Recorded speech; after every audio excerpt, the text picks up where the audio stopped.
So, who uses captions? Obviously, I come from a background of working with deaf and hard of hearing individuals. I worked here as program manager for many years. And so far, my presentation, I have been talking about captioning, really only focusing on deaf, hard of hearing individuals.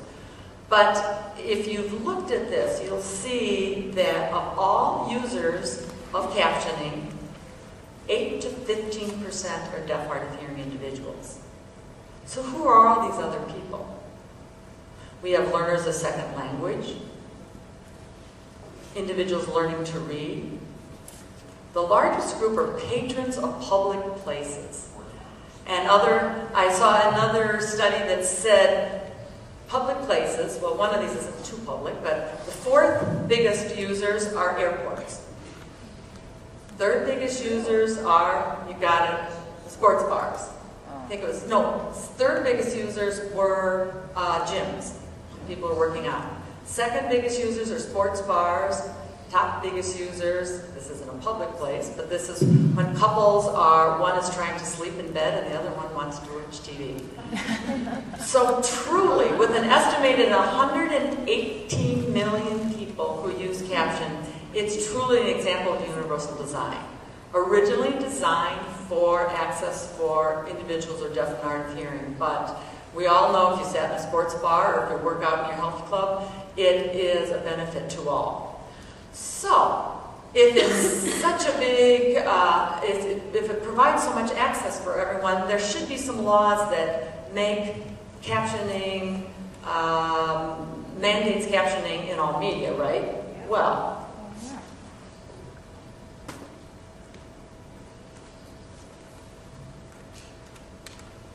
there are some laws. They don't actually black and white say you gotta caption everything. In an educational environment, we are guided by ADA and 504, which both say that institutions must provide effective accommodations. Now, the ADA goes one step farther and says you have to give primary consideration to the communication preferences of an individual, unless you can prove that another effective accommodation exists. This is a little sticky language. What is effective accommodations? If I work in a post-secondary institution and we can't get let's say it's 2 days before a movie is going to be shown in a classroom, we just found out about it, I'm going to send a sign language interpreter, that's our only option. Is that effective communication? Now, some deaf and hard of hearing individuals will say, well, it depends on what the media is. If it's fast action demonstrating and I have to look back and forth at the interpreter and look up at the screen, that's not very effective for me. I'd say most institutions that I come in contact with really are trying to do the spirit of the law. They are really trying to make things accessible. But with captioning, number one is just the reality of gathering the media in time, knowing what's going to come up in every classroom. Here at UWM, we do over 400 hours a week of sign language interpreting in class. You can imagine how many hours, how many classroom hours, and how much media is being shown in all those classrooms. The reality of gathering everything ahead of time, either sending it away to get captioned, buying the caption version if you can get it, adding the captions ourselves. Takes a lot of work and a lot of hours, and trying to keep up with all this in post-secondary institutions is a major challenge. I always tell people, try to follow the spirit of the law.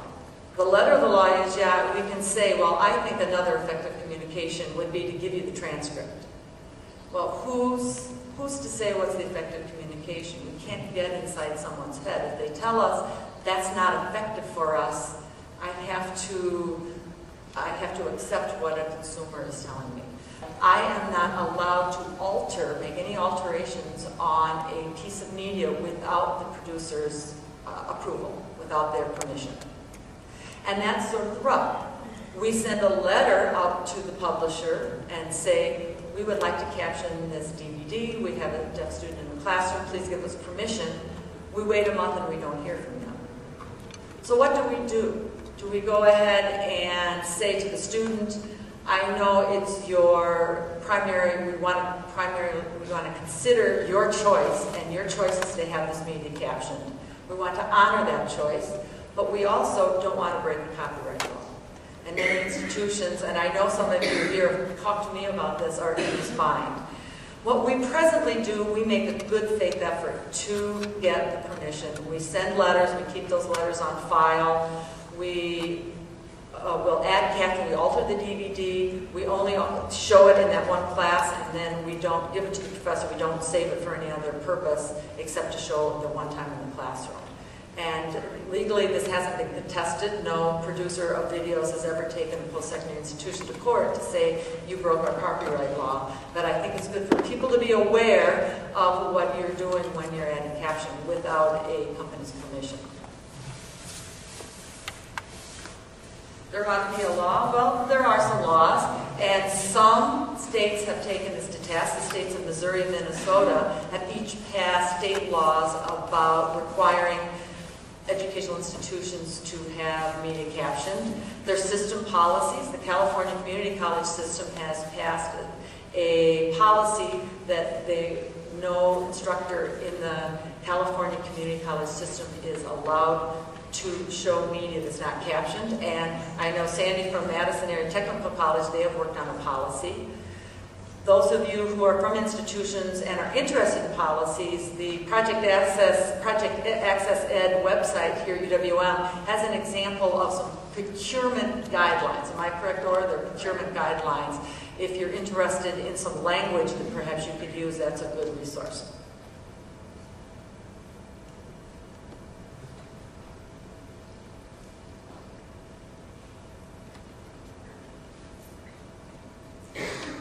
Talk that captioning is wonderful. It's universal design. It gives access to English as a second language learners. It gives access to deaf, hard of hearing. It gives access to those of us who want to sit in the bar and have a drink and watch the baseball game. So what is the experience like for a deaf, hard of hearing student? Sometimes it's hard for us, we use captioning sitting in an airport to maybe try to understand what the experience is like for deaf, hard of hearing students. So I'm going to put you in the role of Bob. Bob is taking basic art history. This is Bob's last class before a big exam. Bob uses captioning.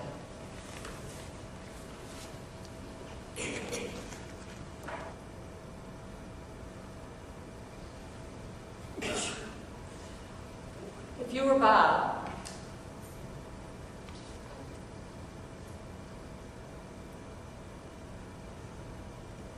how would you have had any trouble preparing for your exam? What would have been, do you feel like Bob is having equal access to this lecture the same as a hearing person in the classroom? What were some of the issues?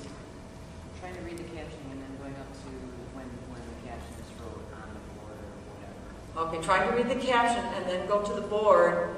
What was the specific problem with? She was flipping past that, and so you could read the caption, and then by the time I finished reading the caption, she had already moved to the next screen. So exactly, there's a real pacing issue you can see. By the time you've read and looked up to see what the heck she's talking about, in deaf culture they have this sign goes, train gone. And the train was gone, the information was gone off the screen. That's one of the biggest issues.